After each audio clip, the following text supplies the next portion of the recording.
President Biden's student loan forgiveness plan. It forgives loans up to $10,000 for people who make 125 or less. And if you get Pell Grants, if you got Pell Grants rather, it's up to $20,000 for folks who make $125,000 or less. And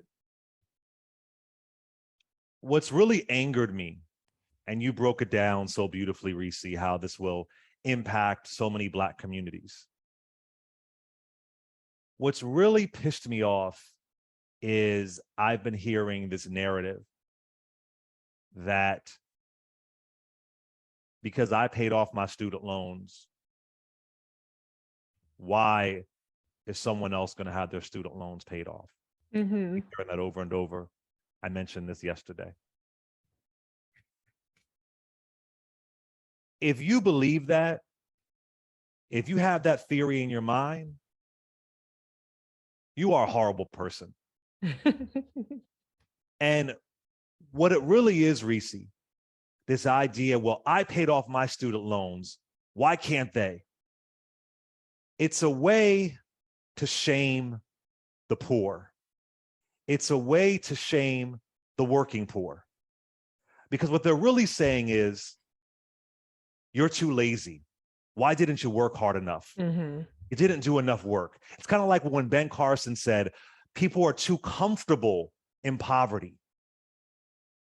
Or when Condoleezza Rice said that her family taught her to not depend on the white man to take care of you. What Black folks are dependent on white folks to take care of them? Black people take care of white folks for centuries. But it's this narrative, this classism, that if you aren't as successful as me, there is something wrong with you. Not predatory loans, not a teenager signing for a loan because they are taught if you don't go to college, you're not going to get a good job. Because they believe that poor people deserve to be there. They believe that people in debt deserve to be there. They believe that people who didn't pull themselves up by their bootstraps with student loan debt dragging them down, that it's their fault, they're lazy, they're shiftless. And that's what really angers me about the conversation. It's so, we have corporations not paying taxes. We have major tax loopholes. And mind you, there are some people who come from horrific poverty and manage to become a Supreme Court justice. Mm-hmm. Like Clarence Thomas. Beautiful, wonderful for you. Thankfully, you had policies like affirmative action that helped you get there, Right. which you admitted to. But the anger that I'm seeing that there's going to be $10,000, maybe $20,000 for some, it is a disgusting, vile classism that shows how far we are from any kind of basic humanity. I mean, I have friends, pretty much everyone I know has student loan debt. And a lot of the debt is the interest. Yeah, it's very true. Actually, it is the interest. The interest is more than the actual loan they took out. It's predatory. Mm-hmm. I hope more can be done to fix the outlandish cost of college.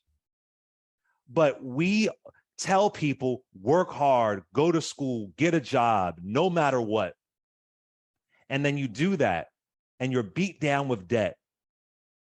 And if you can't find a six-figure, not even a six-figure, you got to be in a higher echelon of wages. If you're not able to do that, there's something wrong with you. So I'm just disgusted that I hear people put that narrative out there. I was saying this yesterday, Reese. It reminds me when I was a kid and I used to get the free school lunch program. Mm-hmm. There were wealthy kids who were bringing sushi to school. Were mad that we had free lunch. That's how I look at it. You're mad that some free for kids. Right. Nobody wants to have student loan debt. Mm-hmm. Nobody wants to need social services. Nobody wants to need free lunch. Most folks in poverty are working. every single day. Starvation wages. So Very many true. folks in poverty have degrees. So there's a lot of things that have been disturbing to me Mhm. with some policies that have come along and the reaction to it. You know, they're literally turning the student loan narrative almost into the welfare queen narrative, student Mm. loan queens, that they got some massive bonanza and they're living high off the hog. Most folks going to state schools, most folks going to schools that are as cheap as a school could possibly be, but it's Right. student loan queen. It's a way to shame people who did not manage to be as successful as you. Mhm. And it's really, and I've seen folks of all backgrounds do it. Mhm. What about me? What about me? I paid my student loans off. Maybe you did because you had family. Maybe you did because you lucked out and got an incredible job. Most people in this country make under $100,000 a year. Mhm. So I wanted to just hammer that in, that if you think that, you really got to look in your soul. It's just shameful. It's absolutely shameful. 125 a year is not that much. It really isn't. So if Mhm. somebody's making 125 a year and they can have 10,000 or 20,000 forgiven, that's a good thing. Yeah. And let's also be clear, this is going to help people in Kentucky, in Louisiana, in Alabama, Mhm. in Mhm. Mississippi, the poorest states in the union. The poorest states in the union. It's going to disproportionately help poor people. So that's what I wanted to say. I've just been so disheartened by what I've seen of 10 or not even 50,000, 10 or $20,000, and you feel like something is being taken away from you. Yeah. Go ahead, Reese. Honestly, I haven't been as plugged into that part of the outrage. I listened to the show yesterday and I did appreciate the discussion. I've been more focused on the other side of the coin, which is people who are driving a narrative to diminish or marginalize the impact of what this has done. And what really particularly pisses me off is there are a lot of Black people who are doing this because maybe their student loan debt is not canceled enough, or they feel like this didn't put a good enough dent in theirs. And so what I've been really just trying to focus on with the article that I wrote for EUR Web and the video, which is a summary of the article, is to really show, this isn't my opinion, this isn't me caping for anybody, but to change the conversation, or at least inject into the conversation the people that are not talked about when it comes to student loan debt. So much of the student loan debt conversation is about people who owe hundreds of thousands of dollars, and not as though that they're representative of everybody. And I'm not diminishing how damaging that can be for people who owe $100,000 or more, but that represents 7% of the student debt population. 18% of the student debt population has between $40,000 and $100,000 of student loan debt. So we're not talking, when we're talking about the majority, because that word is thrown out a lot, a majority of this, a majority of that, and nobody this, nobody that. When the reality is the student debt cancellation is going to help a majority, and I'm saying it, a majority of Black people. It's going to disproportionately help Black people. Is it going to help every Black person equally? No. Let's be honest, 70% of Black families do not have any student loan debt. So we can start there. Then you have 30% of the Black families have student loan debt.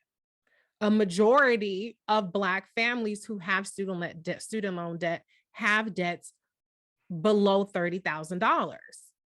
Black women have a median student loan debt of $30,000, but Black men have a student loan debt of $22,000. So I really shouldn't hear the average Black man complain about $20,000 student loan debt, because keep in mind, 70%, 72% of Black borrowers had Pell Grants in college. So the way that this policy has been crafted is to disproportionately help Black borrowers. 36% of white people have Pell Grants. So this closes, it narrows the racial wealth gap because you have more Black people getting benefits at a higher rate than white people are. That's just a fact. And I got to shout out Vice President Kamala Harris because she was the one when she ran, and because people like to hop on little trends and get a little viral tweet off. Russia paying for viral tweets against Vice President Kamala Harris. She got dragged over her proposal where it used Pell Grant eligibility as a way of saying this was a small business proposal. But what she said is if you qualified for a Pell Grant, then you would qualify for this small business program.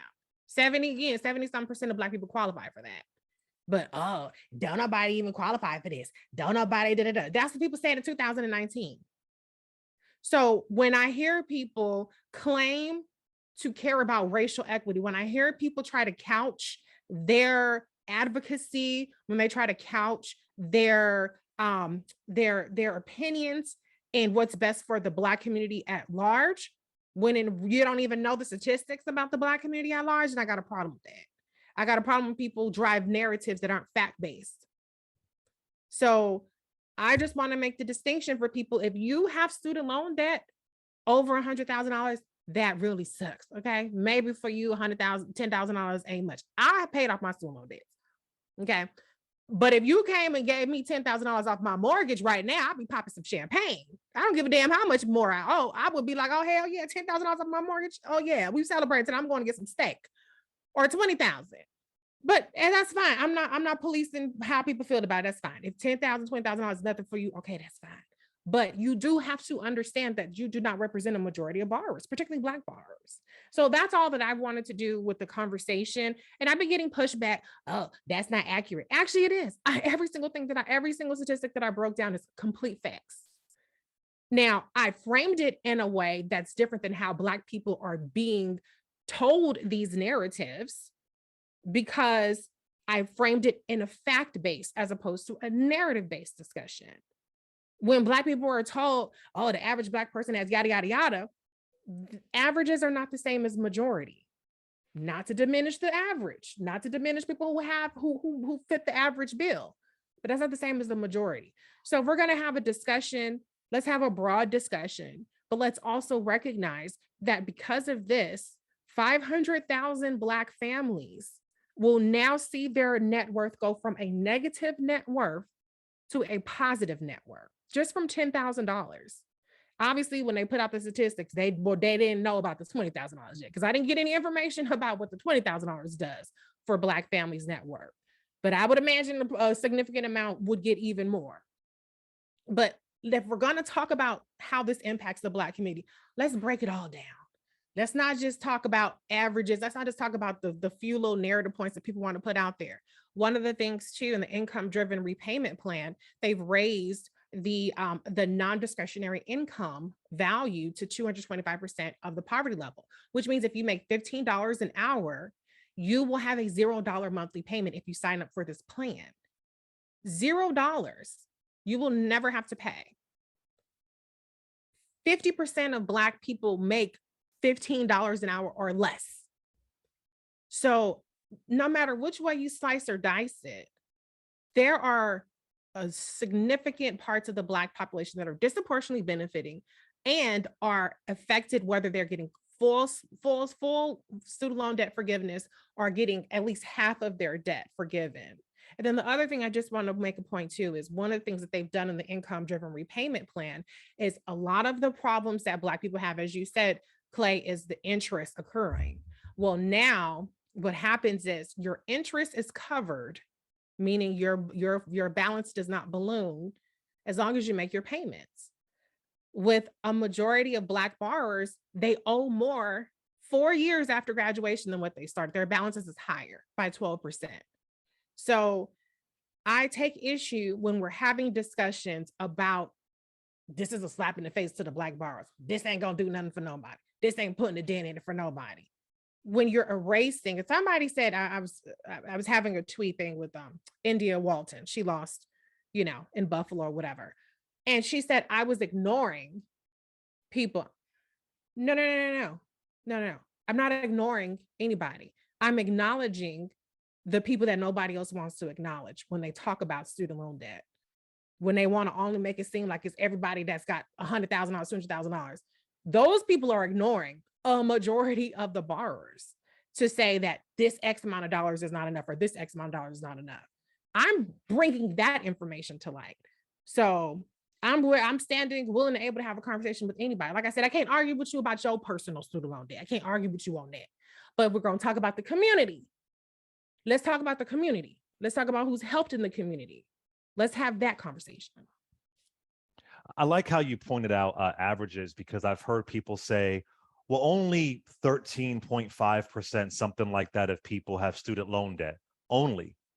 I'm like, that's about 43 million people. Right. Yeah. 43 million. What do y'all want? Do you want 80% of people to have student loan debt? Right. That's a lot of people. Mm-hmm. I believe the country is only 12% Black. You know what I'm saying? Like 13.5% is a lot of people. Mm-hmm. That's nothing to just, it's not really a big deal. It is a big deal. Yeah. Huge deal. Yeah, I think it is. That's why I say when people say, no, this ain't putting a dent, this ain't doing nothing, but this is, I'm like, oh, do you actually know the data? Because if you knew the data, you can't possibly say that. You can't possibly say that. But we have so many discussions around narratives and perceptions, and so few discussions about facts. And people couch themselves and cloak themselves in talking about, I care about the community, I care about this, but you completely disregard or marginalize the impact it has for half the community. I also think that if it was 50,000, which I would have loved, mm-hmm. I think it would have been blocked. And this 10,000 this 10,000 could still be blocked. You never know. I mean, there are so many Trump federal judges, Bush federal judges. I mean, you never know. I doubt it though. But if it was 50,000, it'd be a wrap. No, it'd be done. You know what? Here's the next step. Write your senator, write your congressperson, and have them put a bill on it. This was done through executive authority. It wasn't executive order, it's done through executive authority. Congress has the capacity, they have the purse strings to forgive student loan debt.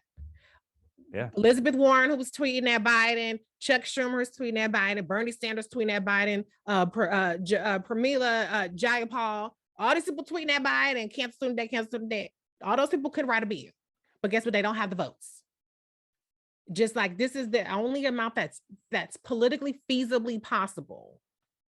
But what you really have, to me, what I hear is people who don't get everything erased. They like, well, I ain't benefited from it. To be honest, that's what a lot of it is. It's people I ain't benefited enough, whether it's people who paid off the student loan debt or people who still got more to go. I ain't benefited from it. Why can't you do X, Y, and Z? I get it. I get it on both sides, to be honest with you. But then just say that. Just say that all you care about is yourself. And the other side, if you feel that way, what do you think would have happened under a second term of Trump? Sure. What happened under Bush? I mean, under Bush, grants were being cut. I mean, what do you think? I mean, do you just not want it? I honestly, yeah. If you feel like it's not a dent, then don't apply for it. If you really feel that way, this really not a dent, then you don't have to apply for it. You could pay what you're paying. You could continue to pay.